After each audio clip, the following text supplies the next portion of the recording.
Hello everyone, welcome back to the channel. This is Ajay and now you're watching your favorite channel. So today we are going to talking about a gas. So हमने already solid liquid और gas में भी gas के बारे में पढ़ा है, लेकिन गैस एक सेपरेट अपने आप में एक यूनिट बन जाता है. This is also a part of solid liquid and gas unit. So gas में कुछ बहुत इंपॉर्टेंट पॉइंट होते हैं, यहाँ से क्वेश्चन एग्जाम में ऑलवेज पूछा जाता है. एंड एग्जांपल के लिए मैं आपको बताऊं, पंचायत अकाउंट असिस्टेंट में क्वेश्चन आया था. आपका क्लास 4th हुआ, वहाँ पे 1-2 क्वेश्चन आया था इसका. एसएससी रेलवे सब में एक क्वेश्चन आ जाता है आपका गैस के रिलेटेड, क्योंकि बहुत ही इंपॉर्टेंट है ये आपका गैस का टॉपिक, जिसमें आपको कॉमन जनरल चीज़ें कुछ पता होनी चाहिए गैस के बारे में. इसमें हम लोग कुछ 3-4 लॉ के बारे में पढ़ेंगे, गैस के लॉ जो दिए गए, प्लस हम गैस की कुछ प्रॉपर्टीज़ एक्स्ट्रा पढ़ने वाले हैं. एंड साथ साथ हम लोग नोबल गैस के बारे में पढ़ने वाले हैं, प्लस आपके हीलियम, हाइड्रोजन, जो भी इंपॉर्टेंट गैसेस है, इन सब के बारे में अलग अलग पढ़ने वाले हैं. एंड आई होप कि इसको हम 2 क्लास में ख़त्म कर पाएँ. तो चलिए गैस के बारे में पढ़ना स्टार्ट करते हैं. तो आज जो 4 पॉइंट है जिसके ऊपर हमने पहले लॉ पढ़ने हैं, सबसे पहले हम बात करेंगे इसमें प्रेशर की. एंड प्रेशर मैं आपको पढ़ा चुका हूँ बेसिक यूनिट में.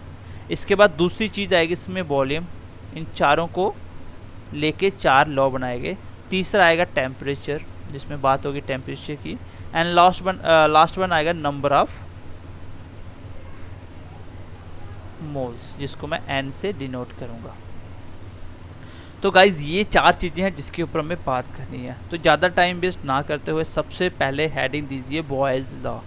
बॉयल्स लॉ क्या बात करता है, किसके बारे में बताता है? तो सबसे पहले हम पढ़ेंगे बॉयल्स लॉ के बारे में. चलिए सबसे पहले हम पढ़ेंगे बॉयल, साइंटिस्ट का नाम है, इसने एक हमें लॉ दिया था. और क्या लॉ दिया था, थोड़ी सी ट्रिक भी बताने की कोशिश करूंगा ताकि आप इसको याद कर पाओ. चलिए बॉयल्स लॉ क्या बोलता है. सबसे पहले इसने हमें लॉ दिया, इसने बताया कि अगर आप किसी चीज़ का प्रेशर डिक्रीज या इंक्रीज करोगे तो इसका आपका वॉल्यूम पे कैसा रिलेशन होगा. तो ये होगा आपका इन्वर्स रिलेशन. क्वेश्चन कैसे पूछा जाएगा वो आपको बताता हूँ. इसमें जो आपका टेम्परेचर और नंबर ऑफ मोल्स, ये क्या रहेगा आपका कांस्टेंट रहेगा. क्या रहेगा? कांस्टेंट रहेगा. मेरा कहने का मतलब है जब भी आपको एग्जाम में पूछा जाएगा कि बॉयल्स लॉ किन 2 चीज़ों के ऊपर बात करता है, तो आंसर होगा प्रेशर और वॉल्यूम के ऊपर. प्रेशर वॉल्यूम का रिलेशन कैसा है, इन्वर्स है. अभी आपको समझ आ जाएगा.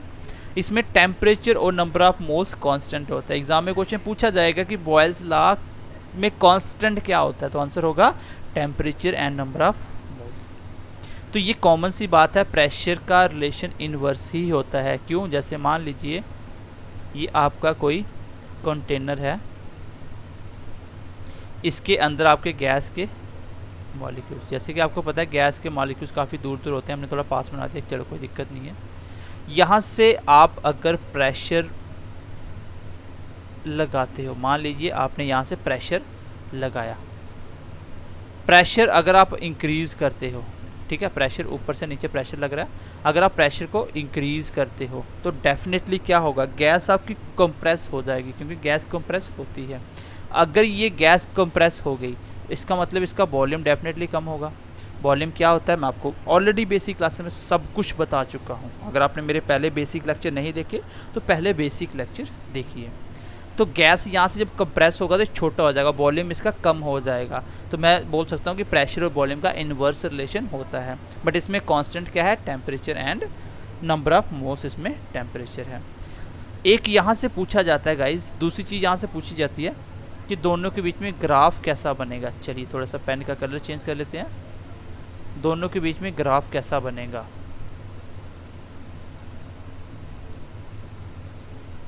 Graph between pressure and volume. Pressure और वॉल्यूम के बीच में ग्राफ कैसा बनेगा. जब भी इसका ग्राफ बनाओगे तो एक साइड प्रेशर रखोगे, एक साइड वॉल्यूम रखोगे, लेकिन जो बीच में यहाँ पे गाइस ग्राफ बनेगा वो कैसा बनेगा, ये ग्राफ बनेगा आपका टेम्परेचर का. ये कैसा ग्राफ बनेगा, ये टेम्परेचर का ग्राफ बनेगा. तो यहाँ से भी एक क्वेश्चन पूछा जाता है. क्वेश्चन ये पूछा जाएगा कि प्रेशर और वॉल्यूम के बीच में जो ग्राफ बनाया जाता है वो किसको रिप्रेजेंट करता है? तो आंसर होगा वो आपका टेम्परेचर को रिप्रेजेंट करता है, और इसी को हम आंसर देंगे, इसी को हम बोलते हैं आइसोथर्म। क्या बोलते हैं? आइसोथर्म। जैसे कि आपको पता है थर्म का मतलब ही क्या होता है? टेम्परेचर, जैसे थर्मामीटर। तो ये आंसर होगा। तो ये ग्राफ है, यहाँ से इसका आंसर ये होगा। पूछेगा कि प्रेशर और वॉल्यूम के बीच में ग्राफ किसका बनता है, उसको क्या बोलते हैं? तो आंसर होगा ग्राफ बनेगा आइसोथर्म का। किसका? आइसोथर्म का। अब हम इसको ट्रिक से, मैं अगर बोलूँ कि इसको याद कैसे करेंगे, ये किस किस के बीच में रिलेशन बताता है, तो आप इसको याद कर लोगे कि पीवी सिंधु आपकी क्या है? बैडमिंटन खेलती है। पीवी सिंधु क्या कहती है? बैडमिंटन खेलती है। तो आप ऐसे याद कर लो कि गैस के केस में खाने को बॉयल कौन करती है? पीवी सिंधु। तो बॉयल्स लॉ कैसे याद करोगे कि कोई भी चीज़ को बॉयल कौन करता है? पीवी सिंधु बॉयल करती है। तो पीवी सिंधु से पता चल जाएगा ये प्रेशर है, ये वॉल्यूम है। ठीक है, ये हो गया आपका ट्रिक कि कैसे हमें याद करना है कि रिलेशन किस किस के बीच में, क्योंकि ये रिलेशन भूल जाता है कि किसके बीच में कांस्टेंट क्या रहेगा। तो आई होप कि बॉयल्स लॉ आपको क्लियर हो गया होगा। यहाँ से 3-4 पॉइंट इंपॉर्टेंट है गाइस। कौन कौन सा? कि बॉयल्स लॉ क्या होता है? बॉयल्स लॉ बोलता है कि प्रेशर का इनवर्स रिलेशन होगा वॉल्यूम से। पहली बात। कांस्टेंट क्या बचा? टेम्परेचर है, नंबर ऑफ मोल्स। दूसरी important cheese, and second question ये पूछा जाएगा कि नाम क्या है जो प्रेशर और वॉल्यूम के बीच में ग्राफ बनता है? तो आंसर होगा आइसोथर्म। 2 पॉइंट हो गया। तो बस यही 2 पॉइंट इंपॉर्टेंट है जो क्वेश्चन एग्जाम में पूछा जाता है। तीसरा, इनके रिलेशन को यूज़ करके आपको बोल सकता है कि अगर मैं प्रेशर डिक्रीज करता हूँ तो what will be the effect on volume. तो डेफिनेटली इनवर्स रिलेशन में क्या होता है? अगर आपने मेरे से पहले साइंस पढ़ी है तो आप बहुत ईजिली ये सारी बातें बता सकते हो खुद निकाल के, अगर आपको ये फॉर्मूला पता है तो। चलिए गाइज, अब हम बात करेंगे सेकंड लॉ इसमें जो आता है, बॉयल्स के बाद गैस का दूसरा लॉ हम कौन सा पढ़ने वाले हैं। Let's talk about that. तो सेकंड हम बात करेंगे सेकंड की। सेकंड लिख लीजिए आप, चार्ल्स लॉ। क्या? चार्ल्स लॉ के बारे में। तो चार्ल्स लॉ क्या बोलता है?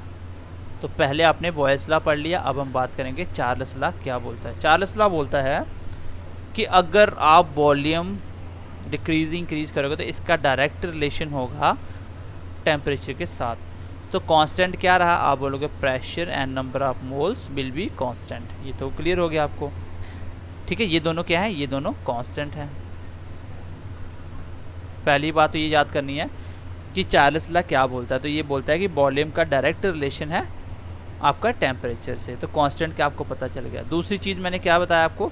दूसरी चीज़ मैंने बताया कि ग्राफ कौन कौन सा बनेगा बीच में। ठीक है, ग्राफ कौन सा बनेगा।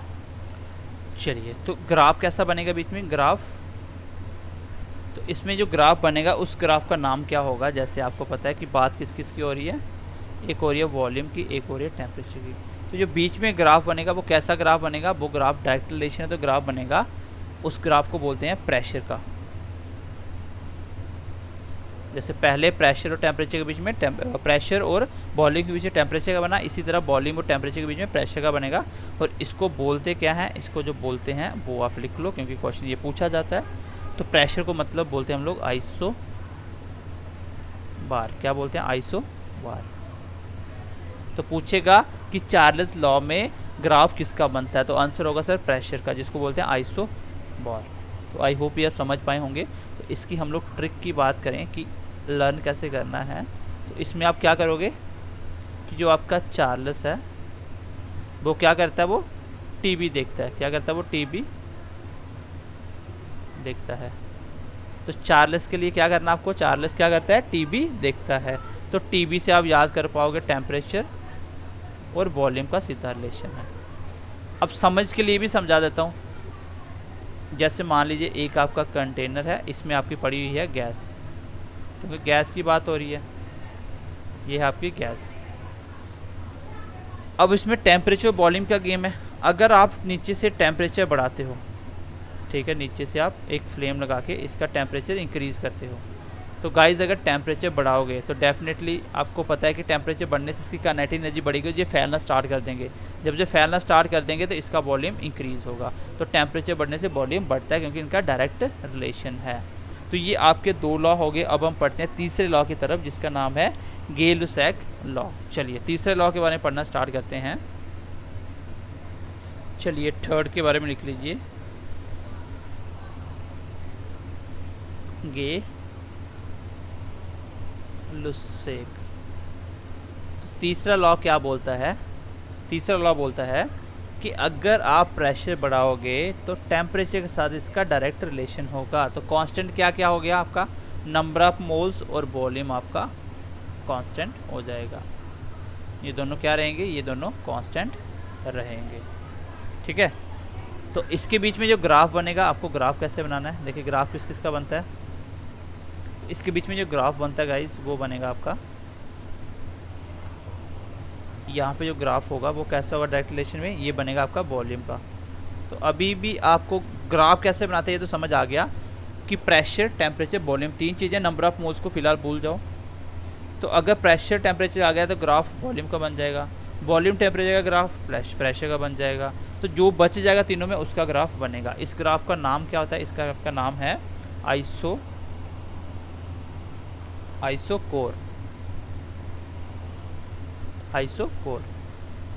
तो आइसोकोर इसका नाम होगा। तो ये क्वेश्चन भी एग्जाम में पूछा जाता है। तो ये हो गया आपका तीसरा लॉ। चलिए लॉ नंबर 4 के बारे में पढ़ते हैं। एंड फोर्थ वन इज, इसका नाम लिख लीजिए, ये सुना भी होगा आपने, that is called Avogadro law. Avogadro law क्या बोलता है? चलिए, तो एवोगैड्रोस लॉ बोलता है कि अगर आप वॉल्यूम बढ़ाओगे तो नंबर ऑफ मोल्स आपके सीधे सीधे इंक्रीज हो गए, and what will be the constant, that is pressure and temperature will be constant. ये दोनों कांस्टेंट रहेंगे।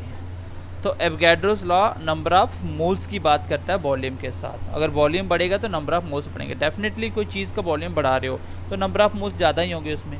ठीक है, नंबर ऑफ मोल्स ज़्यादा ही होंगे उसमें। तो इन सब में प्रेशर कांस्टेंट होता है। प्रेशर एक बार होता है, जैसे 10 की पावर 5 आपका पास्कल। ठीक है, चलिए, तो आई होप कि चारों लॉ के बारे में पता चल गया। आप अपने हिसाब से ट्रिक बना सकते हो कि ये आपके गे हैं, ये क्या करते हैं? ये आपके पीटी करते हैं। क्या करते हैं? पीटी करते हैं। ये आपके पीटी करते हैं। ठीक है, एवोगैड्रोस आपका नंबर ऑफ मोल्स अपने हिसाब से बना लेना। चलिए, अब हम बात करेंगे, इनको मिला के एक इक्वेशन तैयार की गई जिसके ऊपर एग्जाम में क्वेश्चन पूछा जाता है। ये मैंने आपको 3 लॉ के बारे में बता दिया, तो ये कुछ नहीं है, इसमें 2-2 पॉइंट है सब में याद करने वाले। वो क्या क्या पॉइंट है वो आपको मैं बता चुका हूँ। एक तो ग्राफ पता होना चाहिए। ग्राफ तो बहुत आसान है, जो नाम नहीं आएगा वही उसमें ग्राफ बनेगा। दूसरी चीज़ आपको याद करना है कि रिलेशन कैसा है। ठीक है, चलिए, एक इसमें आपका बनती है आइडियल इक्वेशन बनती है। सारे लॉ को मिला के एक आपकी आइडियल गैस इक्वेशन बनती है। यहाँ से एग्जाम में क्वेश्चन पूछा जाता है, ideal gas equation. Ideal gas equation तो सबको मिला के यहाँ पे एक आइडियल गैस इक्वेशन बनती है जिसको बोलते हैं PP इक्वल टू nRT। तो आप सबको पता है P क्या है? That is called pressure, B stands for volume, N stands for number of moles, T stands for temperature, और जो R है इसको बोलते हैं, R क्या है? ये है आपका यूनिवर्सल कांस्टेंट। और यूनिवर्सल कांस्टेंट की वैल्यू पूछी जाती है एग्जाम में। ठीक है, तो अगर इसका इक्वल टू नहीं लिखा होगा तो इसको ऐसे लिखोगे, PB is directly proportional to RT। ठीक है, सॉरी NT, क्योंकि R आपको यूनिवर्सल कांस्टेंट है ना, तो डायरेक्टली प्रोपोर्शनल की जगह क्या आता है आपका? तो ये सीधा सीधा रिलेशन है। आप देख लो सारे लॉस में काम कर रहे हैं। प्रेशर का वॉल्यूम से टेम्परेचर रिलेशन कैसे, सारे आपस में लॉ का काम हो रहा है सब में मिलके। तो जैसे ही डायरेक्टली प्रोपोर्शनल हटाओगे इक्वल टू आ जाता है, PB इक्वल टू nRT। यहाँ से आपको अगर कोई वॉल्यूम पूछे, यहाँ से वॉल्यूम निकालना, तो आपको पता है इक्वल टू में यहाँ से ले रहा हूँ मैं ऊपर वाले में nRT, नीचे आ जाएगा प्रेशर। तो volume of ideal gas exam में पूछा जाता है। वॉल्यूम ऑफ आइडियल गैस क्या होता है? तो ये आंसर होता है 22.71098 लीटर पर मोल, लीटर पर मोल। यहाँ पे आपका वॉल्यूम भी 1 होता है कांस्टेंट, प्रेशर को भी 1 माना जाता है, और टेम्परेचर क्या होता है आपको पता है कांस्टेंट 273.76। ये मैंने आपको पढ़ाया था ट्रिपल पॉइंट ऑफ वाटर में, जब आपको मैंने टेम्परेचर पढ़ाया था। तो इस तरीके से आप ये आइडियल गैस इक्वेशन को याद करोगे, ये सीधी सीधी इक्वेशन याद हो जाएगी। PB = nRT, और R क्या है, यूनिवर्सल कांस्टेंट है। यहाँ से एग्जाम में क्वेश्चन कभी कभी सीधा सीधा इक्वेशन पूछ जाती है, इसमें से कौन सी इक्वेशन सही है, इसमें कौन सी आइडियल गैस की इक्वेशन सही है। तो ये आपके चारों लॉ के बारे में मैंने आपको बता दिया। अब हम थोड़ा सा आगे बढ़ेंगे, गैस की अलग अलग प्रॉपर्टी देखने की कोशिश करेंगे, ठीक है। एंड आई होप कि यहाँ तक आपको मेरी बात समझ आ गई होगी कि हमने गैस में क्या क्या पढ़ लिया, ठीक है। चलिए नेक्स्ट बढ़ते हैं गाइज आगे। आगे हम बात करेंगे गैस के कुछ इंपॉर्टेंट पॉइंट के बारे में।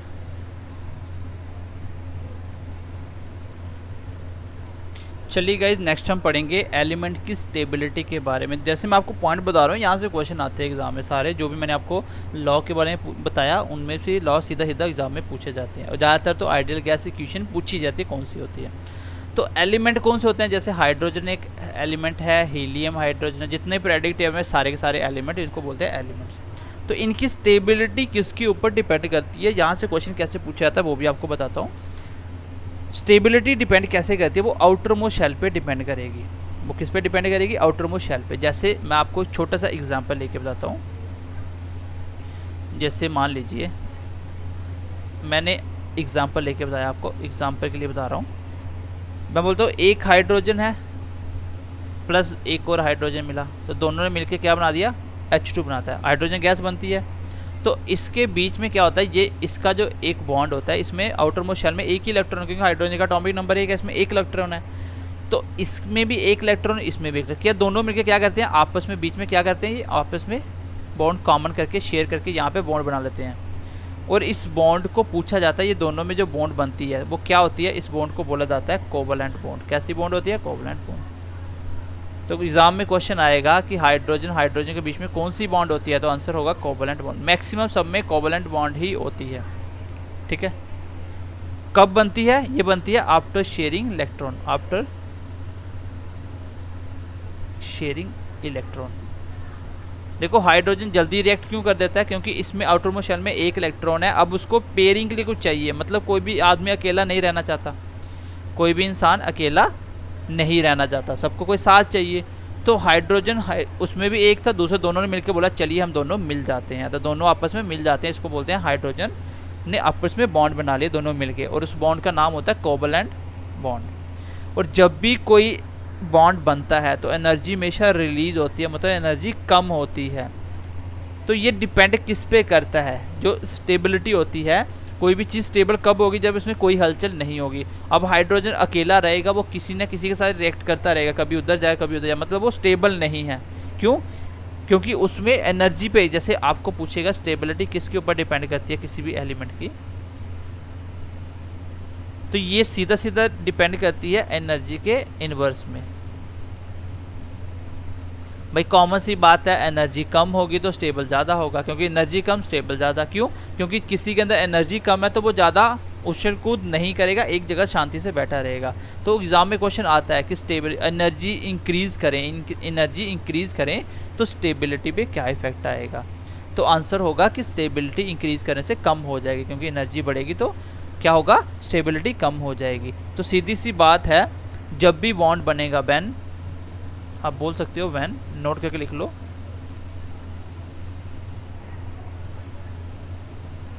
When bond made energy will decrease. तो एनर्जी क्या होगी, डिक्रीज होगी, या आप बोल सकते हो एनर्जी क्या होती है, हमेशा रिलीज होती है, ठीक है। तो चेंज इन एनर्जी हम कैसे डिनोट कर देते हैं, चेंज इन एनर्जी, एनर्जी का चेंज होना हम कैसे बताते हैं, तो हम इसको नोट करते हैं डेल ई से। एनर्जी का चेंज होना कैसे निकालते हैं, आप बोल सकते हो फाइनल एनर्जी कितनी बची, और उसमें से निकाल दो आपकी इनिशियल एनर्जी। जैसे फॉर एग्जांपल कि मान लो पहले अभी बची 8, पहले थी आपकी कितनी 20, तो कम करो तो मैं बोल दूंगा -8 जूल की एनर्जी सॉरी माइनस 12 जूल की एनर्जी क्या हुई, क्योंकि एनर्जी का यूनिट होता है यूल, तो लॉस होगी। तो हमेशा एनर्जी क्या होती है, लॉस होती है। ये क्वेश्चन आपका एसएससी के एग्ज़ाम में लगातार 2 बार पूछा गया। एसएससी के एग्ज़ाम में 2 टाइम्स क्वेश्चन आया है। क्वेश्चन ये आया है जब भी बॉन्ड बनता है तो एनर्जी क्या होगी। ऑप्शन में था डिक्रीज होगी, इंक्रीज होगी, सेम रहेगी या नन ऑफ दीज। तो आंसर होगा डिक्रीज होगी, क्योंकि एनर्जी हमेशा रिलीज करता है। जब भी बॉन्ड शेयरिंग होती है तो अपनी अपनी एनर्जी कम हो जाती है, ठीक है। तो स्टेबिलिटी एलिमेंट भी किस पे ऊपर डिपेंड कर रही है, एनर्जी के ऊपर। एनर्जी बढ़ेगी तो स्टेबिलिटी कम, एनर्जी कम तो स्टेबिलिटी ज़्यादा। तो इसको अगर हम एज अ डेफिनेशन की फॉर्म में लिखें तो मैं आपको लिखवा देता हूँ। अगर लिखना चाहते हो तो लिख लो आप, क्योंकि ज़्यादातर बच्चों को आदत होती है कि चीज़ों को रीड करने की। ऐसे मैंने जो समझा दिया ये आप 10 दिन के बाद भूल भी सकते हो, बड़ी बात नहीं है। लेकिन अगर कोई चीज़ लिखी है तो आप उसको आसानी से याद रख पाओगे।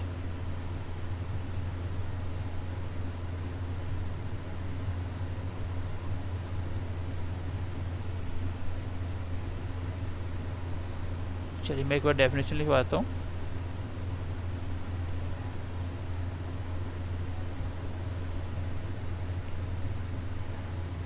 चलिएगा, ये मैंने यहाँ पे नोट डाउन कर दिया, इसको नोट डाउन कर लीजिए आप भी। For the stability of hydrogen and helium, अगर मैं सिर्फ हाइड्रोजन और हीलियम की बात करूँ, क्योंकि हाइड्रोजन का एटॉमिक नंबर 1, हीलियम का 2। जब मैंने आपको एटॉमिक स्ट्रक्चर पढ़ाया था तो मैंने आपको सब कुछ बताया था। शेल क्या होते हैं, इलेक्ट्रॉन कितने कितने कहाँ जाएंगे, आउटर मोस्ट शेल क्या होता है, सब बताया था मैंने। तो जो हाइड्रोजन और हीलियम का आउटर मोस्ट शेल, जो बाहर वाला शेल है, उसमें 2 इलेक्ट्रॉन हो तो वो स्टेबल होता है। देखिए हाइड्रोजन में 1 था इसलिए उसने दूसरे से शेयरिंग कर ली, अगर दोनों हो गए तो उसके बाद स्टेबल हो गया। और अगर मैं अदर की बात करूं तो स्टेबिलिटी होती है जो आउटर मोस्ट शेल में कितने होने चाहिए, मिनिमम 8 इलेक्ट्रॉन, मिनिमम कितने 8। तो बोलेगा कि सबसे आउटर मोस्ट शेल में सबसे कम कितने होते हैं, 2 इलेक्ट्रॉन होते हैं जिसमें वो स्टेबल होता है, या 8 इलेक्ट्रॉन हाइड्रोजन और हीलियम को छोड़ के। और एनर्जी हमेशा क्या होगी, डिक्रीज होगी। अब यहाँ से एक छोटी सी बात पूछी जाती है, एनर्जी डिक्रीज होगी लेकिन साइन कैसे होते हैं। यहाँ पे मैं थोड़ा सा नोट करके लिख देता हूँ, बताता हूँ आपको। यहाँ पे क्वेश्चन आता है ये, साइन ऑफ एनर्जी, मतलब साइन पॉजिटिव नेगेटिव में क्या लगाओगे।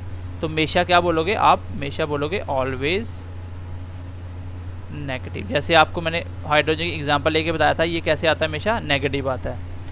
बट कंडीशन है, एक्सेप्ट 2 कंडीशन को छोड़ के। ये बहुत इंपॉर्टेंट है, यहाँ से क्वेश्चन पूछा। जब भी आपको पूछेगा कि एनर्जी का साइन क्या होगा तो आंसर हमेशा नेगेटिव। चाहे वो गिब्स फ्री एनर्जी पूछे, स्पॉन्टेनियस प्रोसेस में पूछे, सैटेलाइट की पूछे, रिवॉल्विंग एनर्जी क्या होती है, तो हमेशा नेगेटिव। लेकिन 2 कंडीशनों को छोड़ के, अगर ये 2 कंडीशन पूछेगा तब जाके एनर्जी पॉजिटिव होगी। पहली एक तो ये, पहली ये कि अगर वो एंडोथर्मिक रिएक्शन के लिए पूछे, कैसे, एंडोथर्मिक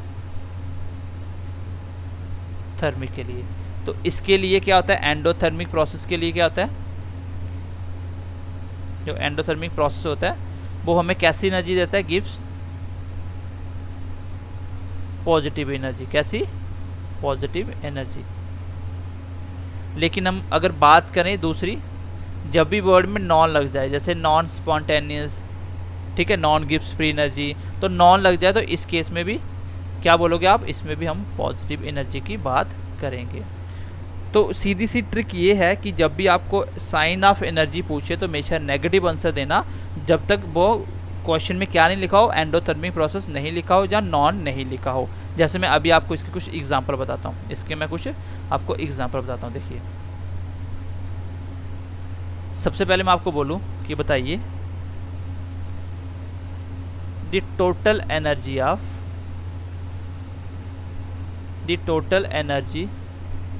ऑफ रिवॉल्विंग इलेक्ट्रॉन, या आप बोल सकते हो रिवॉल्विंग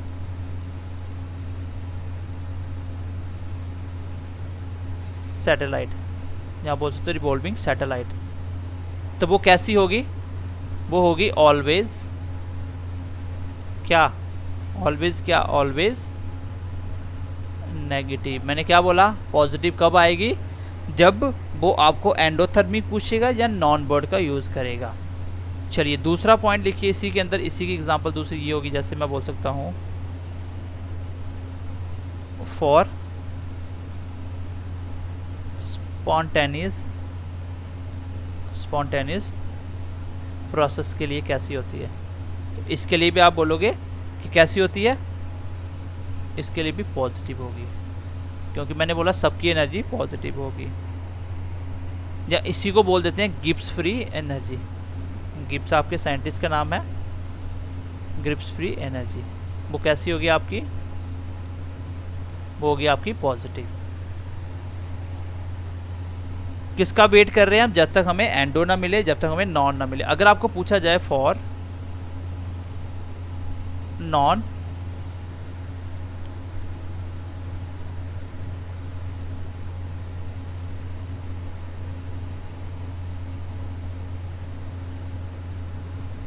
अगर आपको पूछा जाए फॉर नॉन स्पॉन्टेनियस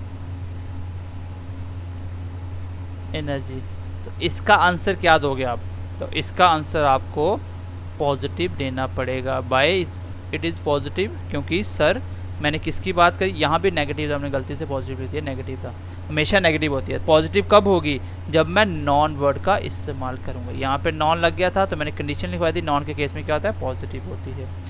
चलिए अगर मैं आपको पूछ लूँ कि बताइए मुझे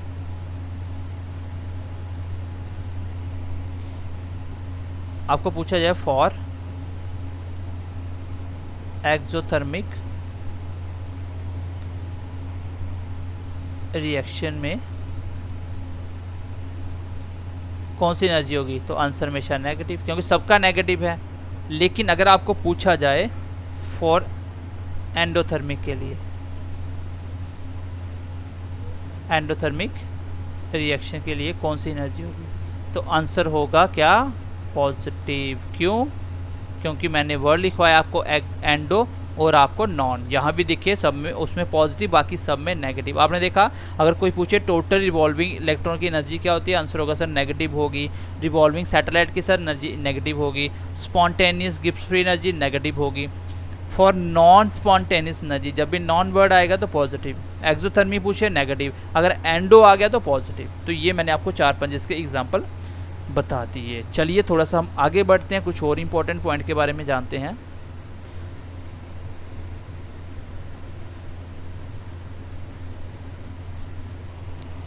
चलिए अब हम थोड़ा सा एटमॉस्फेयर की बात कर लेते हैं कि एटमॉस्फेयर में सबसे ज़्यादा कौन कौन सी गैसेस होती हैं। आप लिख सकते हो एटमॉस्फेरिक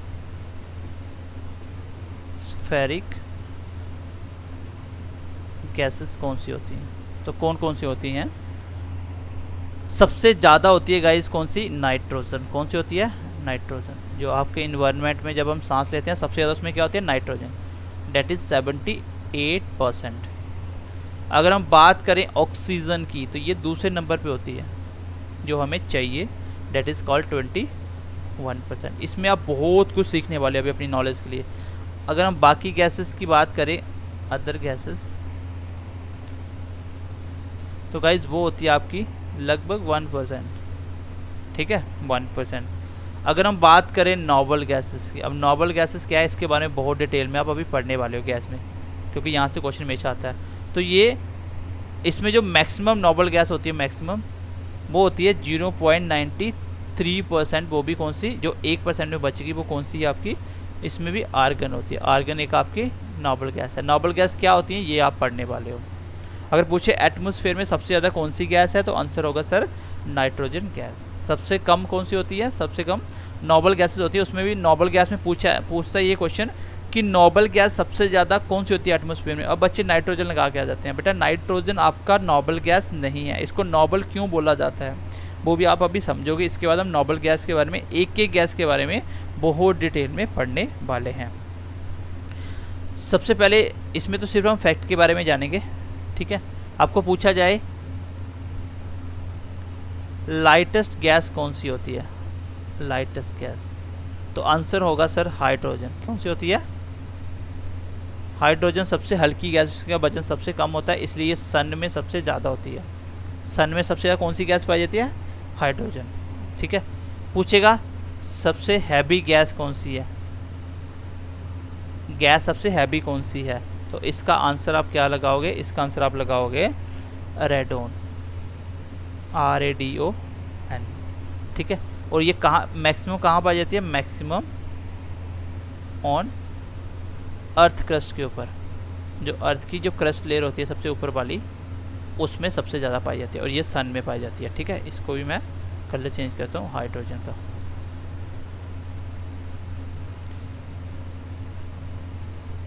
हाइड्रोजन सबसे लाइटेस्ट होती है, जो सबसे ज़्यादा कहाँ होती है, सन में।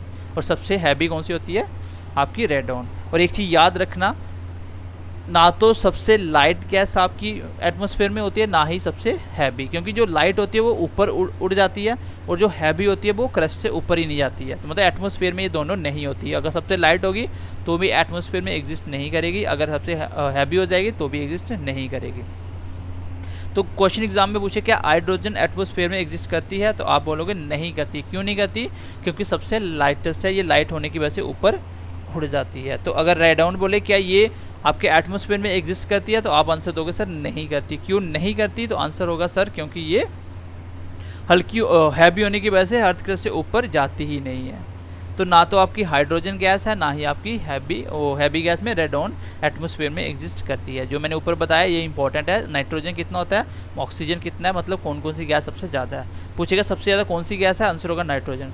सबसे ज़्यादा कौन सी नोबल गैस है, आंसर होगा आर्गन। ठीक है, आर्गन। अब कल की क्लास में हम लोग आपका नोबल गैस के बारे में पढ़ेंगे, इसको इनर्ट गैस के नाम से भी जाना जाता है। इनकी एक एक गैस की प्रॉपर्टी पढ़ेंगे और यहाँ से क्वेश्चन बहुत पूछा जाएगा, क्योंकि आपको पूछा जाता है आपके बैलून में कौन सी गैस भरी जाती है, हीलियम और हाइड्रोजन क्यों नहीं भरी जाती, जहाज़ों के जो टायर होते हैं उसमें कौन सी गैस भरी जाती है। तो ये क्वेश्चन एग्जाम में बार बार पूछे जाते हैं, तो इनके बारे में हम अलग से कल पढ़ेंगे। तो आई होप कि आज की क्लास आपको अच्छी लगी होगी और मैंने कोशिश करी आपको मैक्सिमम चीज़ें बताने की। ठीक है, मैंने कोशिश करी मैक्सिमम, जहाँ पे मैंने आपको एनर्जी कन्वर्जन का बताया कि चेंज ऑफ एनर्जी हमेशा नेगेटिव होगी, दो चीज़ों को छोड़ के, जब तक वो वर्ड एंडोथर्मिक ना लिखे प्रोसेस, जब तक वो नॉन वर्ड ना लगाए। फिर मैंने बताया कि स्टेबिलिटी एलिमेंट की किसके ऊपर डिपेंड करती है, वो डिपेंड करती है कि आउटर मोस्ट में इलेक्ट्रॉन कैसे हैं या उसमें एनर्जी कैसी है। अगर एनर्जी ज़्यादा है तो स्टेबिलिटी कम हो जाएगी, अगर एनर्जी कम है तो स्टेबिलिटी ज़्यादा हो जाएगी। हाइड्रोजन और हीलियम के लिए 2 इलेक्ट्रॉन चाहिए आउटर मोस्ट में स्टेबल होने के लिए, और बाकी वालों के लिए 8 चाहिए। फिर मैंने आपको बताया 3-4 जो लॉ थे इसके बारे में बताया, और आज की क्लास में यहीं पे ख़त्म करता हूँ। बाकी नेक्स्ट क्लास में मिलते हैं, बहुत ही शानदार क्लास होने वाली है नेक्स्ट की। यहाँ से आपका क्लास 4th में भी क्वेश्चन आया था, तो चलिए, और प्लस आपका पंचायत में भी क्वेश्चन आया था, वो नेक्स्ट क्लास में हम पढ़ेंगे। तो चलिए, आज क्लास को मैं यहीं पे ख़त्म कर रहा हूँ, मिलते हैं अगली क्लास में। अपने दोस्तों के साथ शेयर कीजिए और मैक्सिमम आप लोग कोशिश करिए कि ज़्यादा से ज़्यादा बच्चों के साथ शेयर कर पाओ, क्योंकि जितना ज़्यादा रिस्पॉन्स आपका होगा उतना अच्छा हम आपको कंटेंट प्रोवाइड कर पाएंगे। ठीक है, तो चलिए, ध्यान रखिए अपना। Bye bye, take care and God bless you.